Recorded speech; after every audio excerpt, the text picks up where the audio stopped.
മകളുടെ വിവാഹം കഴിഞ്ഞു പോയതിനു ശേഷം പ്രകാശൻ അങ്ങോട്ട് തിരിഞ്ഞു നോക്കിയിട്ടില്ല. അമ്മായിയമ്മയുടെ സുഖവും ദുഃഖവും ഒന്നും അന്വേഷിച്ചിട്ടില്ല. എന്നെ ഒന്ന് കാണാൻ മോളെ പോലും അനുവദിച്ചിട്ടില്ല. ഒന്നിനും പരാതിയോ സങ്കടമോ ഒന്നും അറിയിക്കാതെ ഞാൻ എന്റെ കാര്യം നോക്കി ഒതുങ്ങി ജീവിച്ചു. തീരെ പ്രതീക്ഷിക്കാതെയാ പ്രകാശം വന്നെന്നെ സ്നേഹത്തോട് ഇങ്ങോട്ട് വിളിച്ചത്. അതുവരെ കിട്ടാത്ത പ്രകാശന്റെ സ്നേഹം കിട്ടിയപ്പോ ഞാൻ വല്ലാണ്ട് സന്തോഷിച്ചു പോയി.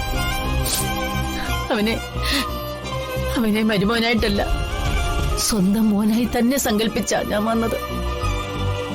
പക്ഷെ ആ സ്നേഹമൊക്കെ അവന്റെ താൽക്കാലിക കാര്യസാധത്തിന് വേണ്ടിയുള്ള അഭിനയം മാത്രമായിരുന്നു. എല്ലാം എനിക്കറിയാമേ.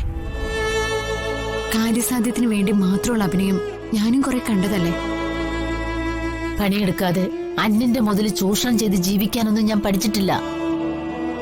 എന്റെ മോളെ ഞാൻ അത് പഠിപ്പിച്ചിട്ടില്ല.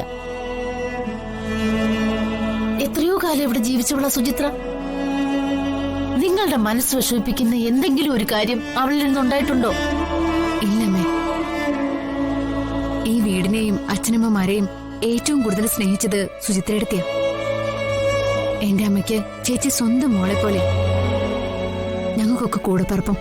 സ്വന്തം വീടും ജീവിതവും ഒക്കെ ആയപ്പോ എന്റെ മോള് രക്ഷപ്പെട്ടല്ലോ എന്ന് ഞാൻ ആശ്വസിച്ചു. ഇല്ല മോളെ, അവള് രക്ഷപ്പെട്ടില്ല. കടുവാക്കൂട്ടിലകപ്പെട്ട് വല്ലാതെ ശ്വാസം മുട്ടു അവള്. അമ്മയെ എങ്ങനെ ആശ്വസിപ്പിക്കണമെന്ന് എനിക്കറിയില്ല. കാര്യലാഭത്തിനു വേണ്ടി സ്വന്തം അച്ഛനമ്മമാരുടെ ജീവിതം പോലും പന്താടി കളിക്കുന്നവനായ എന്റെ ഏട്ടൻ.